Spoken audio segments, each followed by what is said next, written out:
The path to becoming a songwriter is not only complicated at times, but it's about as crooked a path as you could wonder.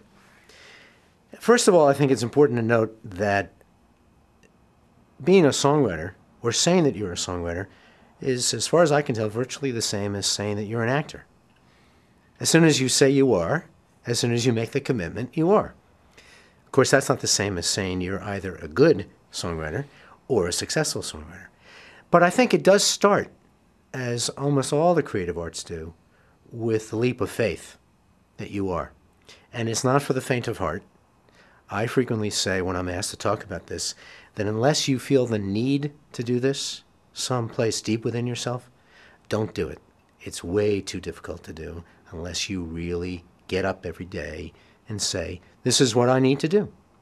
If you're going to do this because you need to, then you can't worry that you're not as successful as you once were, unless what you're saying to yourself is you're not as good as you once were, or unless you're saying to yourself you're not as inspired as you once were. That's really more important than being good in my book. So, the question of the path to being a successful songwriter. First of all, the good news and the bad news are in the same package. There is no simple way to do it. There's no tried and true way to do it. Are there certain signposts along the way you could give a shot to? Yeah, sure. You can, if you're interested in being a commercial writer, you can study how people are writing. That said, having taught songwriting, I don't think it can be taught. And so I would discourage anybody from thinking that merely by studying they can figure it out. You got to connect with something original within yourself. And moreover, it has much more to do with the tools of writing and being aware that there are some tools.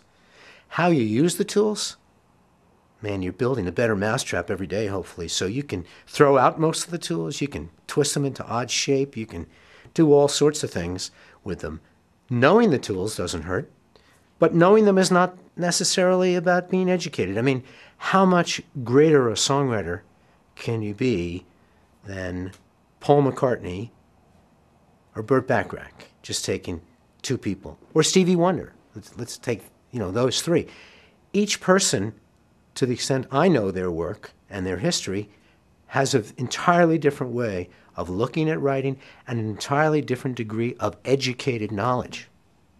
And that's really important. Or you can look at a Paul Simon, who didn't, as I know it from reading about him, didn't have any particular educated knowledge, obviously had an amazing ear, an amazing mind for writing lyrics, but then decided midstream in his career to become educated.